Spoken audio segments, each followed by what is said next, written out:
नमस्कार दर्शकों। आपने वाल्मीकि रामायण व तुलसीदास जी की रामचरितमानस के बारे में तो सुना ही होगा, लेकिन क्या आप जानते हैं कि सबसे पहले रामायण किसने लिखी थी? हम सब ये तो भली भांति जानते हैं कि हनुमान जी भगवान श्री राम के बहुत बड़े भक्त थे। आज भी यदि राम भक्तों की बात की जाती है तो उसमें भक्त हनुमान जी का नाम सबसे ऊपर आता है। भाई इसलिए क्योंकि हनुमान जी ने सच्चे मन व निष्ठा भाव से प्रभु श्री राम की सेवा की थी, वह हर संकट में उनका साथ दिया था। रामायण सबसे पहले किसने लिखी थी? तो इसका उत्तर है श्री राम जी के सबसे बड़े भक्त हनुमान जी ने। जी हाँ, त्रेता युग में महर्षि वाल्मीकि जी ने तो भगवान ब्रह्मा के द्वारा दी गई दिव्य दृष्टि और नारद मुनि के सानिध्य में रामायण की रचना की थी। लेकिन उनसे पहले ही हनुमान जी ने अपनी शक्ति और श्री राम जी के संपूर्ण जीवन को पत्थरों पर उकेर दिया था, जिसे हम सभी हनुमान रामायण के नाम से जानते हैं। हनुमान जी द्वारा रचित इस रामायण को हनुमद रामायण के नाम से जाना जाता है। अब प्रश्न ये उठता है कि हनुमान जी के द्वारा रचित वह रामायण है कहाँ और उसके पीछे का क्या रहस्य है? तो ये प्रसंग भी बहुत भाव विभोर कर देने वाला है, जो वाल्मीकि जी और हनुमान जी से जुड़ा हुआ है। आइए जानते हैं। आज के समय में श्री राम जी के जीवन चरित्र को दर्शाती हुई कई रामायण लिखी गई हैं। इन्हें समय समय पर कई महापुरुषों और ऋषियों ने अपने अपने ज्ञान से अपनी अपनी भाषा में लिखा था। इसमें से वाल्मीकि जी द्वारा रचित रामायण व तुलसीदास जी द्वारा रचित रामचरितमानस विश्व प्रसिद्ध है। हालांकि श्री राम के अनन्य भक्त हनुमान जी ने वाल्मीकि जी से पहले रामायण की रचना की थी, और वो भी अपने नाखूनों से। ये घटना तब की है जब श्री राम जी अपने 14 वर्ष का वनवास समाप्त कर पुनः अयोध्या लौट आए थे, और उसके बाद हनुमान जी हिमालय में तपस्या करने चले गए थे। उस समय हनुमान जी ने श्री राम की भक्ति में हिमालय की एक बड़ी सी पहाड़ी पर अपने नाखूनों की सहायता से हनुमान रामायण की रचना कर दी थी। फिर स्वयं हनुमान जी ने ही उस पहाड़ी को ले जाकर समुद्र में डुबो दिया था। लेकिन उन्होंने ऐसा क्यों किया था? इसी प्रश्न का उत्तर आपको आज हम देंगे, क्योंकि ये प्रसंग रामायण के रचनाकार वाल्मीकि जी से जुड़ा हुआ है। तो आइए जानते हैं हनुमान जी के द्वारा रचित हनुमद रामायण के बारे में।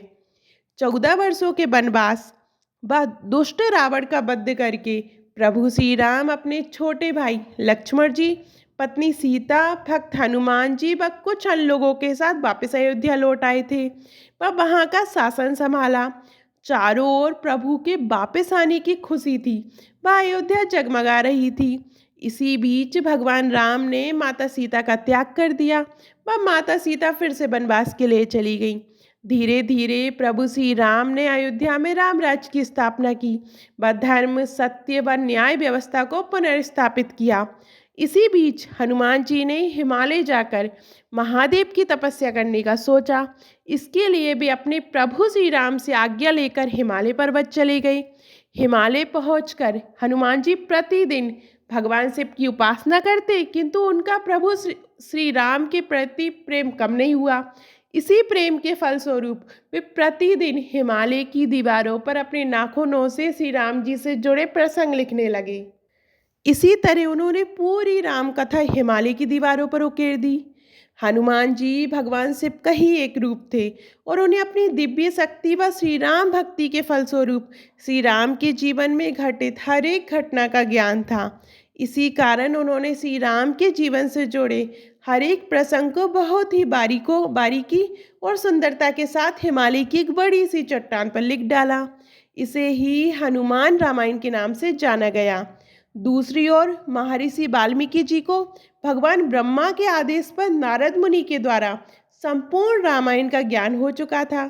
ब्रह्मा जी के आदेश अनुसार उन्होंने प्रभु श्री राम के जीवन पर एक और रामायण की रचना कर दी। महर्षि वाल्मीकि जी एक महान कवि थे, और उन्होंने कई रचनाएं भी की थी। इसी क्रम में उन्होंने भगवान श्री राम पर आधारित रामायण को छंदबद्ध रूप में लिखा। जब उन्होंने संपूर्ण रामायण की रचना कर दी, तब वे इसे भगवान शिव को दिखाने के उद्देश्य से लेकर कैलाश पर्वत जाने लगे। कैलाश जाते समय बीच में हिमालय के पर्वतों पर हनुमान जी मिले। जब उन्होंने भगवान हनुमान जी के द्वारा लिखी गई हनुमत रामायण को देखा तो ये देखकर वे आश्चर्यचकित रह गई, क्योंकि हनुमान जी की रामायण उनकी रामायण से कहीं अधिक श्रेष्ठ थी। उन्हें ये अच्छे से ज्ञात था कि हनुमान जी प्रभु श्री राम के कितने बड़े भक्त थे। वो उनके जीवन से भली भांति परिचित थे। उन्होंने हनुमान जी के द्वारा लिखी गई रामायण की खुलकर प्रशंसा की, किंतु साथ ही वे निराश भी थे।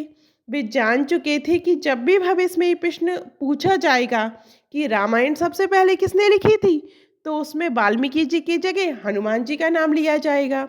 साथ ही हनुमत रामायण को पढ़कर उन्हें ये भी अनुभूति हो गई थी कि लोग उनके द्वारा लिखी गई रामायण को भूल जाएंगे, क्योंकि हनुमत रामायण उससे कहीं ज़्यादा श्रेष्ठ है।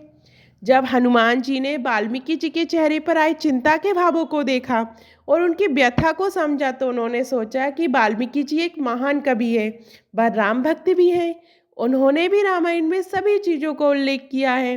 तब हनुमान जी ने वाल्मीकि जी को कहा कि उन्होंने ये रामायण विश्व को दिखाने के लिए नहीं, अपितु प्रभु राम की भक्ति स्वरूप में लिखी है। उन्होंने वाल्मीकि जी की दुविधा को समझते हुए उनसे कहा कि भविष्य में जब भी ये प्रश्न पूछा जाएगा कि सबसे पहले रामायण किसने लिखी थी, तो उसमें हनुमान जी का नहीं बल्कि वाल्मीकि जी का ही नाम आएगा।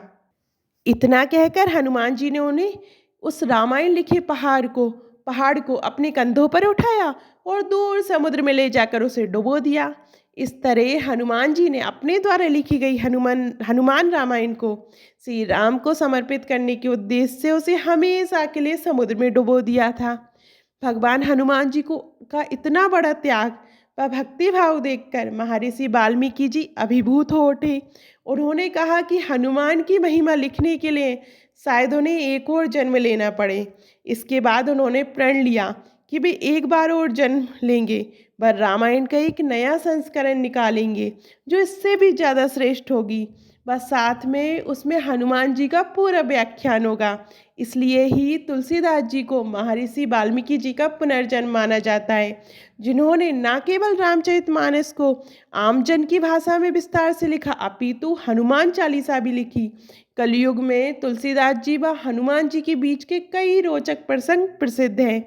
इस वीडियो के माध्यम से आप ये जान पाने में सक्षम हुए कि सबसे पहले रामायण हनुमान जी ने ही लिखी थी, किंतु वह हम भक्तों के बीच उपलब्ध नहीं है।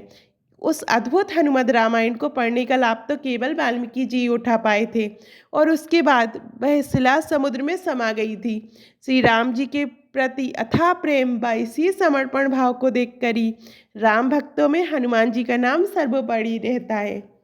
आपको रामायण की हनुमत रामायण का इतिहास और ये कथा कैसी लगी कमेंट में ज़रूर बताइएगा।